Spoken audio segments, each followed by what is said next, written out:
Thank you, Mr. Chairman. I think I can do it in a lot less than 3 minutes. I'm Edward Lindsay, for the record, from the law firm Denton's, and we represent Botanical Sciences. And we are in support of this bill, and we thank the Commissioner and Senator Robertson for bringing it forward. We're also in support of what Senator Calzert is mentioning in terms of tightening it up. The only thing I will add is a little history. Several of us were in the General Assembly when we had to crack down on the pill mills. What happened is other states cracked down, and so all the bad guys came to Georgia until we did the same thing. That's what we're facing here in Georgia if we do not pass this legislation. So we thank the committee, and we will thank the Senate as well for taking up this measure. Thank you, Everett, and a great reminder. I remember when we did that. All right. Wesley, come on down, and Chuck, you'll be batting cleanup. Thank you, Mr. Chairman, members of the committee. I'll try to be brief as well. I represent the Hemp Alliance. We represent mainly retail stores, but we have growers and work with our processors as well. We do support this bill and thank the senators that signed it for bringing it forward. Most of what's in here is was contained in House Bill 196 from last year. It was actually in separate bills, but all the hemp got combined with the medical cannabis bill. And we certainly think there needs to be a age limit.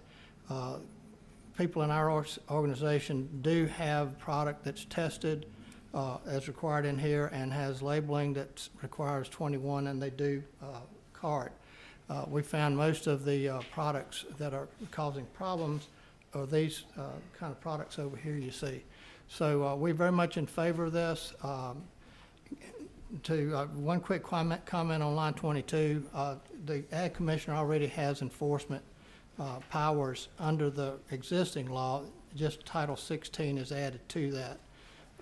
So it's not to make the Ag Commissioner a policeman, but he's charged with going out and inspecting these products and making sure they're legal. So that's all I got to say. Thank you for that clarification. I was going to say the same thing, that the Commissioner already has governance over Title 4, Title 10, Title 26, and Title 43. This is simply adding 16 to that list. All right, last but not least, that was... Thanks, Mr. Chairman. Okay. Yeah. Wesley, I'll get you back. Mr. Scribbles was back. Yeah. Mr. Chairman, members of the committee, Chuck McMullen with MCO Group, thank you for taking the time to hear me, and I apologize for not bringing my puppet today. We represent a hemp wholesale and retail client, and we are in support of this legislation. Senator Robertson, thank you so much for your willingness to carry this, and I want to thank Commissioner Harper and the staff for working with us. You've done an excellent job, and we support this bill throughout the process. We might have a recommended tweak here or there too, but we'll certainly work with the appropriate staff and members of this committee to work on that. So thank you very much. Before you leave, Chuck, what is your recommended update, change, or tweak? I've got the definitional in nature, and we've got some draft language I just received that I'll forward along. Okay. It's nothing substantive. It's just minor tweaks. I understand that. Knowing Chairman Calzert's edict for us as a subcommittee to pull together the list of recommendations ahead of time, I'd recommend that before we have his full meeting at 4 o'clock, you get those over to me. Yes, sir. I will do so. I appreciate it. Thank you. All right, that's everybody's time to speak. Senator Robertson, would you like to come down and close us out?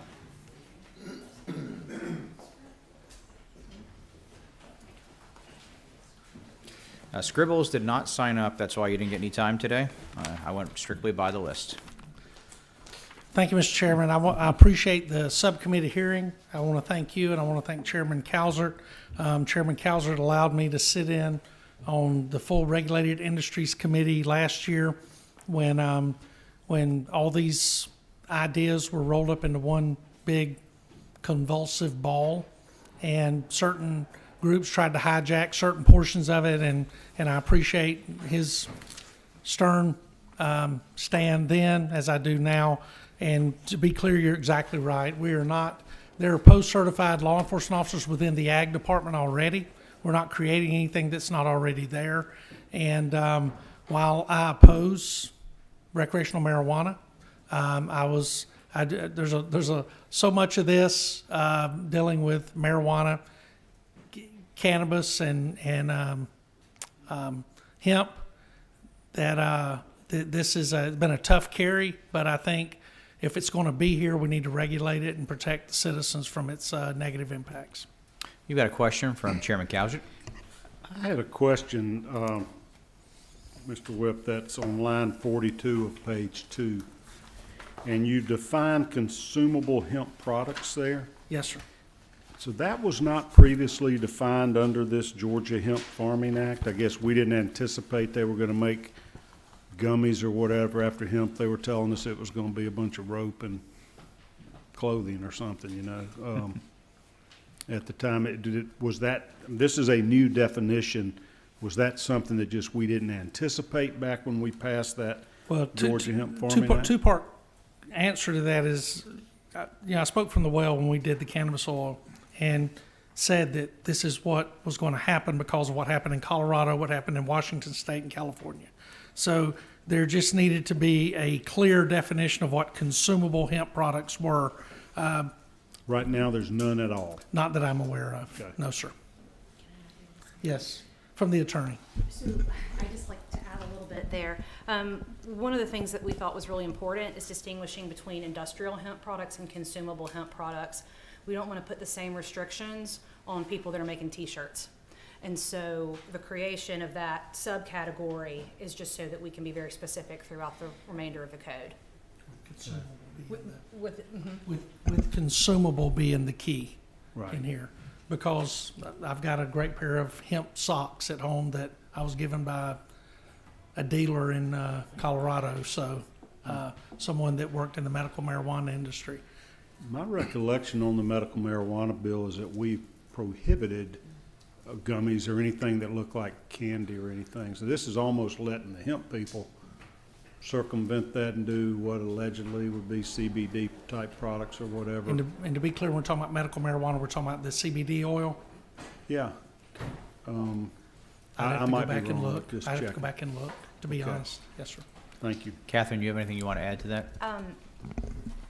Senator Cowsert, I actually have a bill addressing some of those concerns also. It's just not before the committee today. I don't know if it's good or bad. I mean, we've got hemp bills now in public safety and health and regulated industries, and it's really hard for the right hand to know what the left hand's doing when they're all firing at us from different angles. I don't know that I want the omnibus type bill we tried to deal with last year that became such a monstrosity it was hard to do it. I agree, maybe bite-sized pieces, but I'd love to know, have a little coordination going on, you know. So I would be more than happy to provide a summary of the three Okay. and how we anticipate they'll work together. And really the intent there was, I looked at what happened last year, and then I felt like the perfect became the enemy of the very good. And so I wanted to make it easier to move forward with things that appeared to be non-controversial, at Right. least among the masses. And so that's the intent. But before 4 o'clock, if you'd like for me to have a That'd summary be of fantastic. all three, I can do that. Thank you so And much. Chairman, and the problem we had with this, and I had long discussions, sat through a symposium over at Department of Agriculture back during the early fall to discuss all this, and that's always been our concern, that individuals committee shop in some cases through COA, trying to look for the path of least resistance. And so from the very beginning, we wanted it to go through the committee where we felt it should go through, which was regulated industries, because of the way it was set up. And so we have consciously tried to avoid some of those end arounds, if that makes any sense. Yeah, this is good. That does make sense, and, having some discussions with other people prior to this meeting. In fact, Dr. Gregg, if you remember, just a few minutes ago, brought up a cylinder full of gummies, which just looks like something any kid would want to grab off the counter and down that whole bottle, which is part of our concern here, to say the least. I actually wonder why we would be consuming it at any time, unless somebody just wants to get high, at which point they're going to have too much of it, and we've legalized marijuana, which I never want to do. So, okay, other questions of committee members? Just to follow up, we've got a couple of things we discussed that we'll report back to the full committee. Anybody else who has something else, please grab us before the 4 o'clock hour. We thank you for coming today, and this subcommittee of regular industries is hereby adjourned. Thank you.